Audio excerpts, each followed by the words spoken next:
concede de poder estar aqui nessa noite, reunido juntamente com os irmãos, num só motivo, num só propósito, no propósito santo de servir e adorar a Jesus na beleza da sua santidade. Louvo a Deus pela vida do meu amigo, irmão em Cristo, pastor Silas, este homem de Deus que Deus tem usado de uma forma poderosa, que esteve pregando aqui, onde Deus usou ele de uma forma poderosa, e ele nos indicou para a pastora Juliana, e ela confiou no ministério que Deus nos concedeu de pregar a palavra, e nos convidou para estar aqui pregando nesta noite. E se Deus permitir que eu estivesse aqui nesta noite, é porque Deus sempre escolhe a pessoa certa na hora certa. Amém? Amém. Pois bem, irmãos, sem mais delongas, eu convido você que abra juntamente comigo a sua Bíblia, quem já está avançado. Evangelho segundo escreveu São João, capítulo 4, versículo 23 e 24. Eu peço ao irmão do som que me ajude. E tem mais um pouquinho de som por causa da minha voz também. Estou com a voz meio fadigada. Dê mais um pouquinho de som, fazendo favor. Evangelho segundo escreveu São João, capítulo 4, versículo 23 e 24. Foi essa palavra que Deus colocou no meu coração. E eu tenho absoluta certeza e convicção que Deus há de falar com cada coração nesta noite. Que nos diz assim: mas a hora vem, e já chegou, em que os verdadeiros adoradores adorarão o Pai em espírito e em verdade. Porque é os tais que Deus procura para seus adoradores. Deus é espírito, e importa que os seus adoradores o adorem em espírito e em verdade. Somente as irmãs agora repitam comigo o versículo 24. Vamos lá. Deus é espírito, e importa que os seus adoradores o adorem em espírito e em verdade. Agora, somente os irmãos. Versículo. Vamos lá? Deus é espírito, e importa que os que o adorem em espírito e em verdade. Agora toda a igreja em coro bem bonito. Vamos lá? Deus é espírito, e importa que os seus adoradores o adorem em espírito e em verdade. Amém. Eu não vou pedir a você que nessa noite preste atenção, mas que dobre a sua atenção à palavra de Deus nessa noite. Irmãos, depois que Jesus morreu por nós na cruz do Calvário e fez expiação pelos nossos pecados, saiu a velha aliança e entrou a nova aliança. E com a entrada da nova aliança, houve um contraste entre a velha e a nova aliança. Porque a velha foi promulgada pela letra, a nova pelo Espírito. A velha foi escrita na pedra, a nova nos corações. A velha foi concedida com glória desvanecente, a nova com a maior e permanente glória do Espírito. A velha ministrou a condenação, uma nova justificação. Na velha a face somente de um homem brilhou, Moisés. Na nova a face de todos brilha. Porque dentro de você habita o Espírito Santo. Eu posso contemplar na face de cada irmão nessa noite o esplendor da glória de Deus.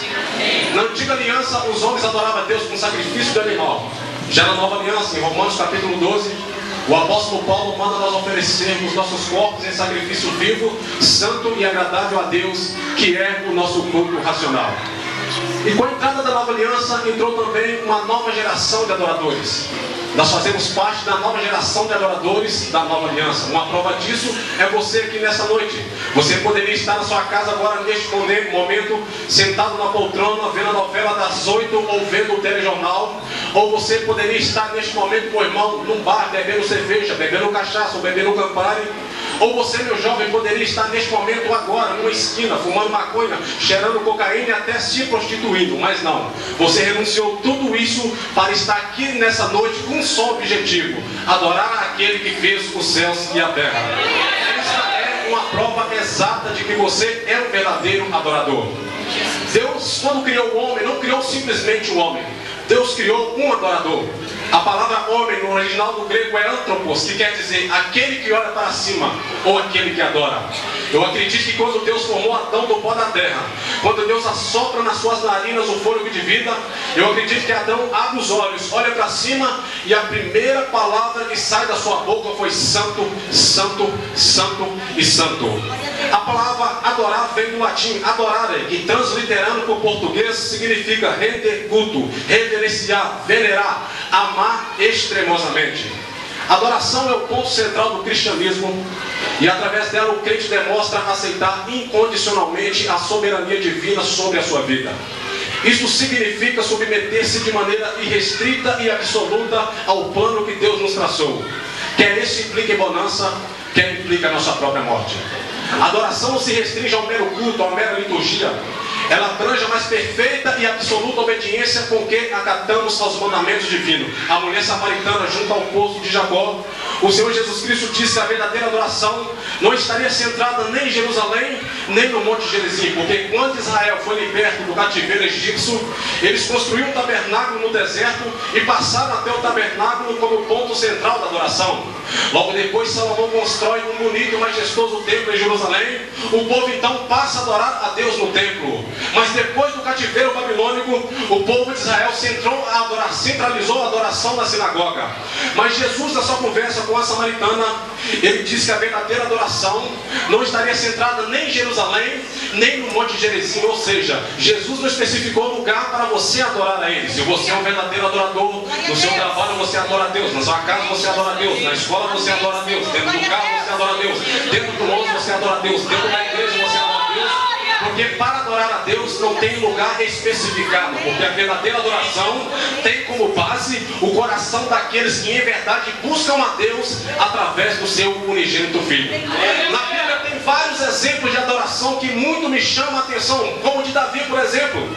Diz a Bíblia que quando a arca ia ser transportada para Jerusalém, Davi vestiu-se de um efode de linho fino, convocou todos os levitas para adorarem o nome do Senhor. E diz a Bíblia que no momento que eles estavam transportando a arca, os levitas davam 6 passos, paravam, matavam um boi, ofereciam sacrifício, adoravam o nome do Senhor. Dava 6 passos, parava, matava um boi, oferecia sacrifício, adorava o nome do Senhor.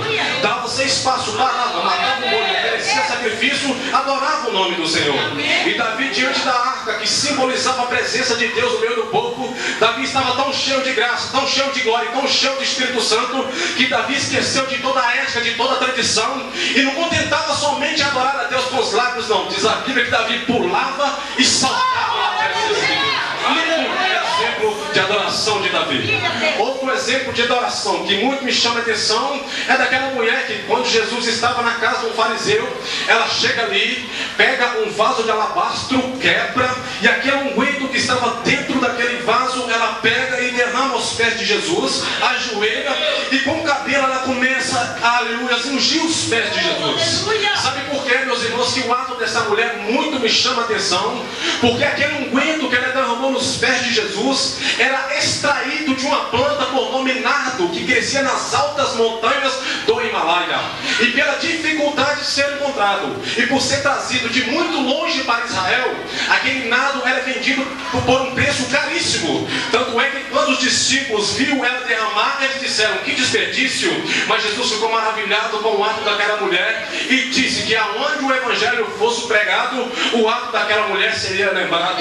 E está sendo lembrado nessa noite para a honra e para a glória dele. Lindo exemplo de Davi, lindo exemplo dessa mulher. Agora, um dos exemplos de adoração que mais me chama a atenção é o exemplo de Jó. Eu quero ver alguém adorar a Deus passando o que Jó passou.